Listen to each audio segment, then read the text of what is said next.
Bermuda Selasa hanya diberikan masa digunakan untuk berlaut. Now Andrea Pinamonti, and all that's left is the club captain. What an occasion for him, Handanovic, who burst on the scene with Udinese, who today has broken Valkenzega's record in terms of Serie A appearances for Inter. Inter with the 3,000th game in Serie A, and ends in victory on the pitch, it ends in triumph as well. There's the backroom staff, Biskin Stanini, and all of Conte's other faithful servants. And Lele Oriani himself a winner during his playing days.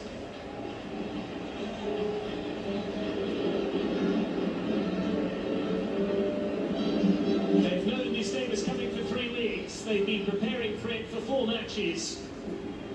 But nothing can really prepare you for the joy and the elation of winning the league, especially when it's been so hard fought, especially when it's taken so long to get over the line once again. The 19th title is significant because it takes them past great rivals Milan, stuck on 18 league titles. They're no longer only on half the tally of Juventus, way out in front with 36. But Inter very much back now, in case anyone thought they were away. And the Italian game, so much the better for having a trio of top sides in the north, Juventus and the 2 Milan clubs. But it's Inter's day, it's Inter's season, and it's Inter's top man, almost sheepishly, comes out.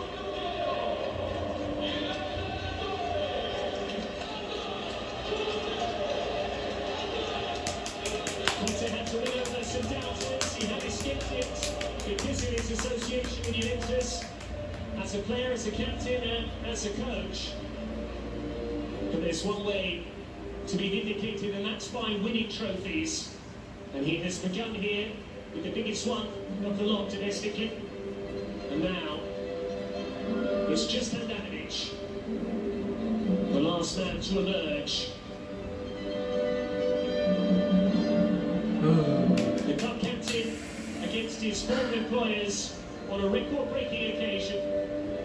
Finally, he will get his big bits on a piece of silverware. There's a new logo for Inter this season. It's a new slogan. There's a new club song. There's iron everywhere you look. Iron Scudetto, iron Inter. But iron is also the root of so many impressive adjectives that underline this team. An impenetrable backline, an imaginative midfield, an imperious coach, and an imposing front two. Handanovic lifts aloft the Serie A trophy.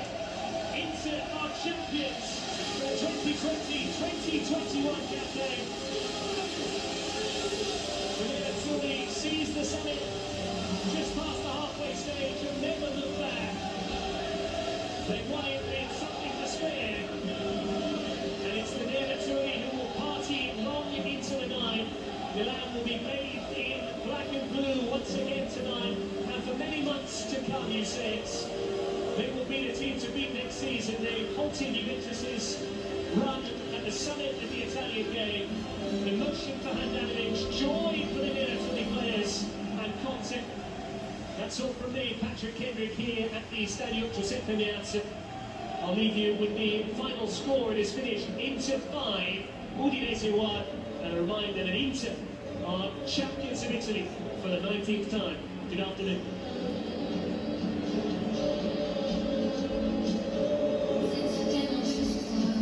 Good afternoon, Patrick Kendrick. Good evening, Asia. Yes, we just witnessed the prize trophy presentation, and look at that. The emotions overwhelming. I mean, they've been waiting and expecting this moment for the past 3 weeks, but it's really hit home, hasn't it? Inter Milan, the champions once again of Italy, and what a great way to finish it off with a 5-1 victory in the last game of the season against Udinese. I mean, it's so hard to describe what the players are feeling, what kind of emotions are going through their game. But maybe John Wilkinson can. John, you've been in similar situations like this before? It's just a release, really, because it really is long, and you daren't think too much about this situation during the season. You know, as the games count down and you keep your eye on the opposition and you're getting closer and closer, you don't want to think about this right here. So when it comes, it's a little bit surreal. You can't quite grasp it, you can't quite enjoy it, because it's over very quickly and you're on for the next. And that's one of my greatest regrets, the moments like this with your teammates, and not enjoying it, not drinking it in. I saw a great picture of Trent Alexander-Arnold after he won the Champions League, and I thought it was really clever. He just took himself away and went and sat in the corridor to just try and enjoy it, and he's just looking at his medal, to try and drink it in, because it's over incredibly quickly. The football career is over incredibly quickly, and all you've got really are these memories, and the more you head the ball, the less you remember. But these guys will be incredibly close post-career. Yeah. Every time they meet up in Inter Milan legendary meetings, you know, every 4 or 5 years or whatever, they'll remain incredibly close. They won't always speak all throughout the year, and but when they meet up, it's as if they've never left each other. This is incredibly important for them, and you know, to get to this far, to win a championship is tough. It's really tough. They've probably seen each other more than they've seen their family members. So, It's been such a difficult year as well with the COVID situation and playing in empty stadiums, Roshan. For them to come together, to pull through, and to have a man in charge, Antonio Conte, to navigate them through a very difficult time, not just on the pitch, but financially as well. I mean, you've got to pay Conte a lot of credit. Yes, I think you do. I think, I said at the start, I thought, you know, he was one of the keys to this title-winning season. But also at the end of the day, it's about the players. The players make the difference on the pitch. Yes, he was able to draw a lot of good things out of them. He set the tone and the players responded to that. Got the results that he needed at the end of the day. And what's great to see for them is there, right there. It's a great picture. I mean, you've got your family there, you've got some supporters in there, people you love and care about, and you're able to, you know, say, look, I've done it, I've achieved something in front of them, and they can be part of that as well. So that's, I think, something that's been great to see.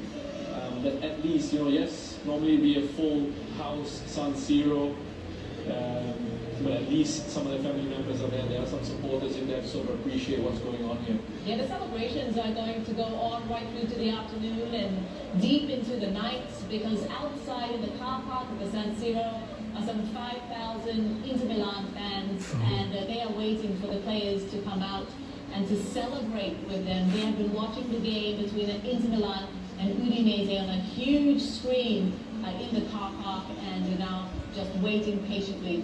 It's amazing. I mean, we've just seen Arturo Vidal there with his children. I bet his children they've done that quite a lot, actually. I mean, why would you not sign Arturo Vidal? I don't even think you need to play him, and you're going to win something.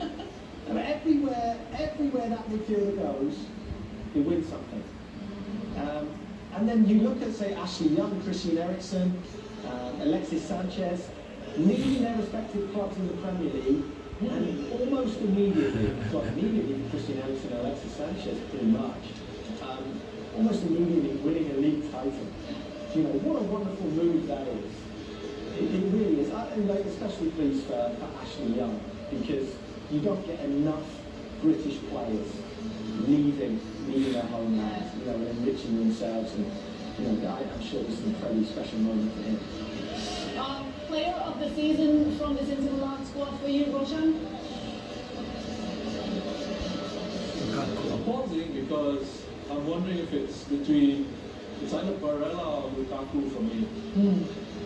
And I think, and this is always that bias that attackers, you know, tend to win the big trophies, the big medals in terms of Ballon d'Ors and things like that, because scoring goals is the most difficult thing in football. So, well, I'd like to give it to Barella. I think I'm going to go with Lukaku for me as Inter's player of the season. Outstanding contribution in that forward line, just with his goals and with his abilities, his skill set, giving Inter that sort of tactical quality and what Conte wants out of his side as well. And Lukaku just sort of embodies that. He's got an absolutely brilliant footballing brain. On the pitch, understands what Conte wants from him, understands what Conte wants from the team, and Lukaku is able to sort of deliver that from a centre forward position. So Romelu Lukaku for me.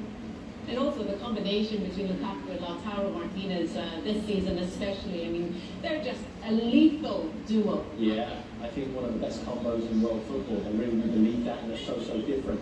Yeah, and we've questioned whether they actually get on at all over the course of this season. They haven't always passed each other, they haven't always set each other up, but they've figured it out, and they've both been incredibly professional. And you know, especially Lautaro Martinez, you know, you're watching him grow emotionally as well as physically. He's only 23.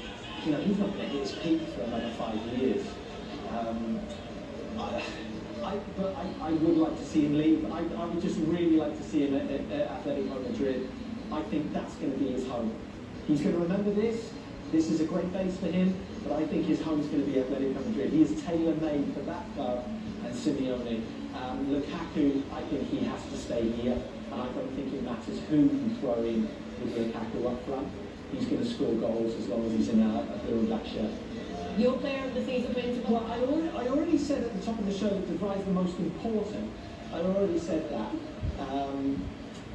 But I think the best player, the breakout player, is Barella for me. I love midfielders, but my hope is, I said that's one cool kid. That's a great getter. I'm loving it. I think the whole is Lukaku, but the best player is Barella. I think he's been fantastic, and I just hope he doesn't know how good he is yet. Yeah. I just hope that doesn't sink in for a long time, because I love the way he plays with a smile on his face. Yeah. So as the celebrations are slowly taper off, I'm not sure if they'll ever taper off actually, but these are great footage, isn't it? I mean, yeah. The families coming out, the children, the young babies. I mean, you know, these are babies just born, looking at them like weeks or months ago. It's fantastic. It's a wonderful, wonderful time for the players, for the team, for the owners, of course. And there you go, number 19. That's another was talking to the owner straight away, saying, "Hey boss, you know, might be 37, 38. How about a contract now? Extension? Don't go looking for a new goalkeeper." It's great to see. I mean, yeah, look, these are special moments for these players. John's already touched on how important these moments are, how special these moments are, and being able to celebrate it with family, celebrate it with their kids. Great to see, right? You've got your children there with daddy on their jerseys. I mean, even non-football fans will be appreciating these scenes because they're just lovely, joyful scenes. And of course, the Serie A season is not over yet because we do have 6 more games still to come to finish match day 38 off as we see Antonio Conte hugging, giving and sharing all the love he possibly can and making sure he never forgets this day. And as I was mentioning, 6 more Serie A games are still to come tonight. They kick off at 2:45 a.m. We will be showing